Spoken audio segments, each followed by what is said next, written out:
Knowledge update channel में आपका स्वागत है।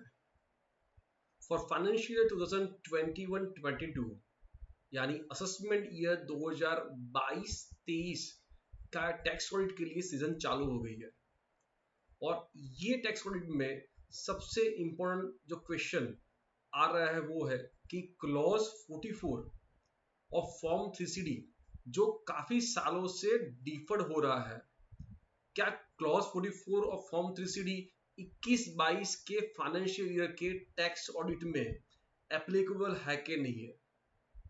मैंने बहुत सारे क्वेश्चंस इसके ऊपर रिसीव हुए हैं एंड इसमें काफी कुछ इश्यूज है। आज हम बात करते हैं क्यों इसमें डाउट है, क्या इश्यूज है एंड क्या वो एप्लीकेबल है कि नहीं है। पहले देखते हैं कि ये क्लॉज 44 ऑफ फॉर्म 3CD है क्या। उसमें breakup of expenditure of entities registered और नॉट रजिस्टर्ड अंडर जीएसटी। तो ऐसा कहा है कि आपको जो भी एक्सपेंडिचर है उसका ब्रेकअप एंटिटीज रजिस्टर्ड और नॉट रजिस्टर्ड जीएसटी में देना है। और ये क्लॉज 44 जो है 2018 में आया था, उसके बाद उसको कंटिन्यूसली डिफर हुआ है और इस साल टैक्स ऑडिट की सीजन एक्सटेंशन का कोई पॉसिबिलिटी लगता नहीं है। तो क्या ये क्लॉज एप्लीकेबल है?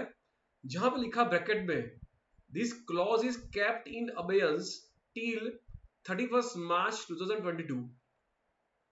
तो जो डाउट है उसका सिलसिला चालू होता है ये डेट से।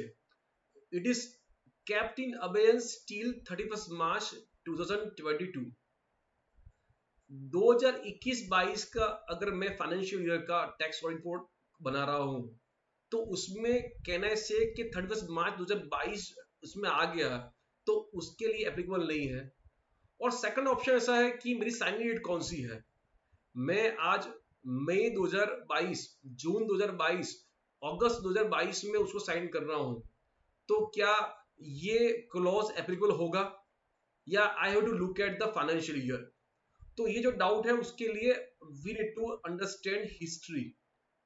क्लॉज 44 जब आया 2018 में, उसके बाद 17 अगस्त 2018 को एक सर्कुलर इश्यू हुआ जहां पे क्लॉज 30C एंड 44 दोनों को उसको रखा कि it is kept in abeyance till 31 मार्च 2019। तो पहले क्या किया उन्होंने, 2018 में क्लॉज आया, 2019 तक उसको अबेयंस रखा ऐसा 17 अगस्त 2018 का। और ये जो सर्कुलर है उसमें क्या लिखा है वो सबसे इंपॉर्टेंट चीज है।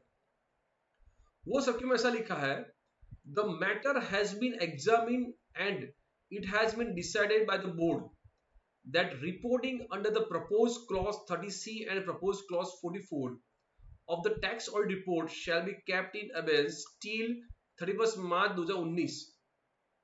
तो 31 मार्च 2019 तक आपको ये क्लॉज एप्लीकेबल नहीं होगा, ऐसा उन्होंने किया है। अब इंपॉर्टेंट है उसका एक्सप्लेनेशन।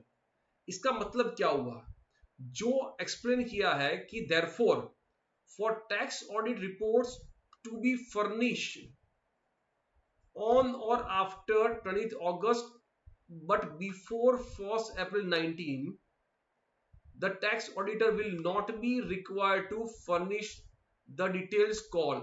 So फोकस क्या था, अगर 31 मार्च 2019 तक एप्लीकेबल नहीं है मींस जो भी टैक्स ऑडिट आपको फर्निश किया है बिफोर 31 मार्च 2019 और 1 अप्रैल 2019 तो तब तक आपको ये एप्लीकेबल नहीं है।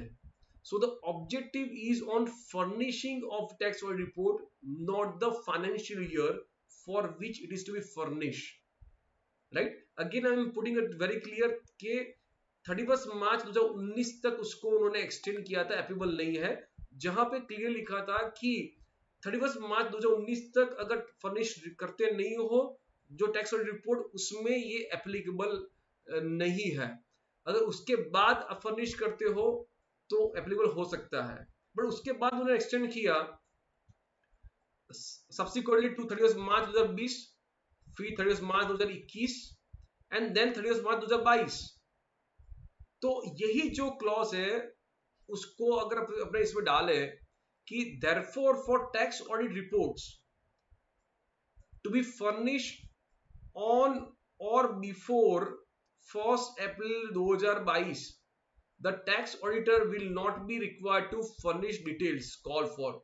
So any tax audit report which is to be furnished on or after 1st April 2022 आपको ये क्लॉज 44 अवेलेबल होगा.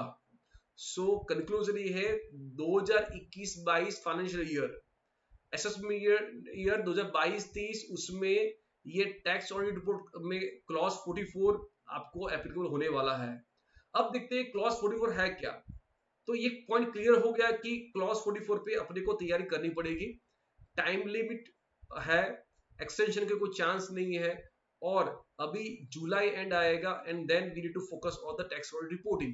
सो क्लॉज 44 टैक्स ऑडिट रिपोर्ट में रिक्वायरमेंट ऐसी है कि it says breakup of total expenditure of entities registered or not registered under GST.